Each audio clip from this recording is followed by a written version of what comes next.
Qui est le véritable méchant dans K-pop Demon Hunter? Et si je vous disais que le méchant était là depuis, mais qu'on n'avait même pas prêté attention à lui? Au-delà de Guima, le roi des démons, au-delà même des Saja Boy, il y a un personnage que personne ne soupçonnait, mais qui est véritablement, scénaristiquement, le méchant de K-pop Demon Hunter.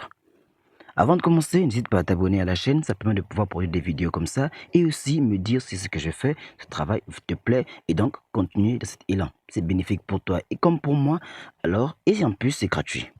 Retournons à la vidéo. Avant de comprendre qui est le véritable méchant, il faut d'abord comprendre de quoi parle véritablement ce film. Ce film n'est pas un film sur la K-pop, ni encore moins un film sur les démons. Ce film est un film sur l'acceptation et le poids de la maternité sur les enfants. Vous ne me croyez pas? Alors, écoutez.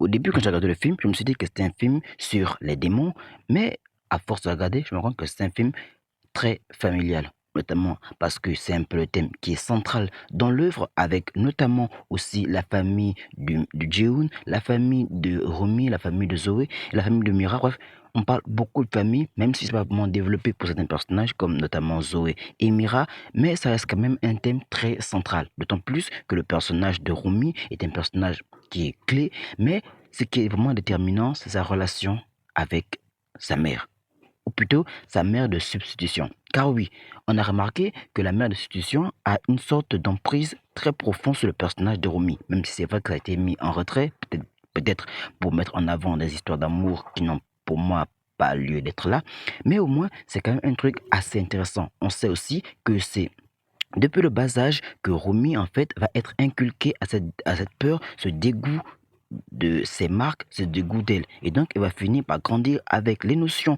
que lui ont donné sa mère de substitution, ce qui est véritablement nocif sur la personne. C'est quelque chose de véritablement profond qui explique la raison pour laquelle Romy, en fait, elle se déteste pas.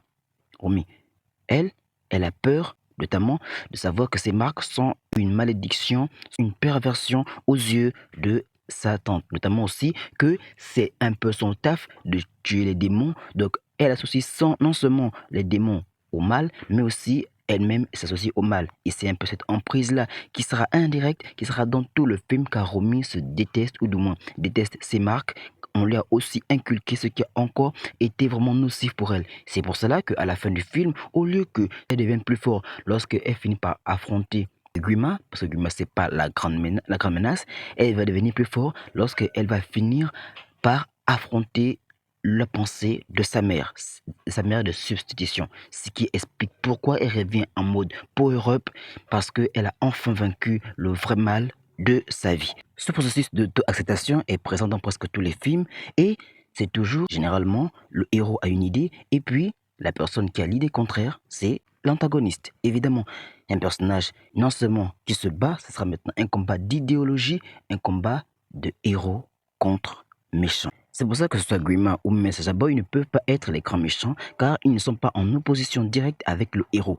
Et surtout, pour le cas de Grima, lui tout ce qu'il veut en fait, c'est de becter des âmes. Et surtout qui n'a pas été vraiment développé. Or qu'on voit bien le temps que les animateurs ont pris pour mettre en relation leur fameuse relation toxique avec la mère et l'enfant. Même en tant qu'auteur, je le sais, c'est un processus, si ce n'est dire le processus le plus rentable pour bien structurer un film. L'idée générale du film et deux idées qui s'opposent, déterminant entre l'idée du héros et l'idée de l'ennemi ou de l'antagoniste, comme certains aiment bien dire. En tout cas, j'espère que cette vidéo vous aura plu. Il y en aura beaucoup comme ça. Abonne-toi à la chaîne pour ne plus jamais rater des sorties séries, documentaires, animés, mangas et aussi analyse de ce genre de sujet. C'était Valentin, votre orateur pour Cinépop Actu. Ciao.